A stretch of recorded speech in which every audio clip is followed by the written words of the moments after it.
Hi everyone, Mr. Seymour again.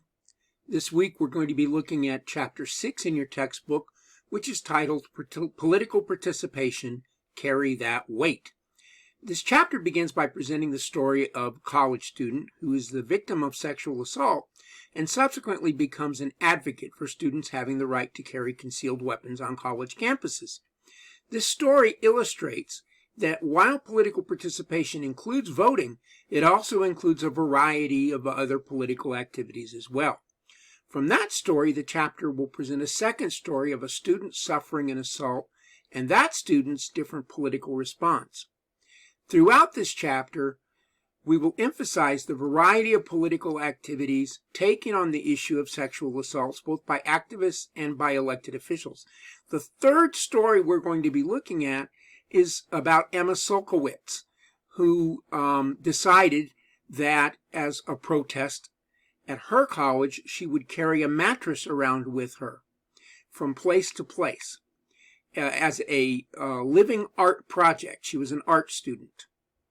The remainder of the chapter focuses on understanding political participation in the United States. Attention is paid to the country's low rate of voter turnout relative to other democracies, but it's contrasted with the country's high rate of other kinds of political behavior. American voting, while low in international comparison, is relatively predictable with voter turnout strongly predicted by socioeconomic status, political efficacy, which means how you feel your vote will count, age, race, ethnicity, gender, and partisanship. The chapter concludes by discussing that while younger people are generally less involved in electoral activities than older citizens, they tend to be more strongly involved in other forms of political activity. We're also going to look at some barriers to political participation, particularly voting, and we're going to also address the issue that's come up lately about the post office and voter suppression.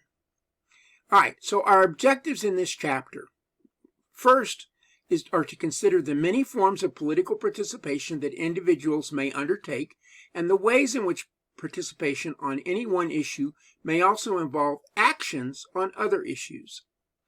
Next, to describe the traditional and non-traditional forms of political participation in American representative democracy. Third, to identify individual, legal, and election-specific factors that affect voter turnout. And lastly, to consider the ways in which acting in one space may lead others to act as well, including elected representatives. We're also going to evaluate the ways in which political participation by young adult Americans may challenge traditional assumptions. Besides your Week 6 discussion question, you'll also be completing your second reading exam this week. Just as with the first exam, you are free to use both the book and the notes as you answer the questions, and you will be presented with 2 essay questions. One is required, the other is for extra credit. I encourage you to answer both questions in order to maximize your grade on the exam. As always, please be sure to stay up on all assignments and let me know if you're having any problems or if you have any questions about the assigned materials for the week. Please be sure to message or email me with any kind of concerns or questions that you may have, and I'll be sure to get back to you within 24 hours, if not sooner. I want you all to have a great week, and see you next week.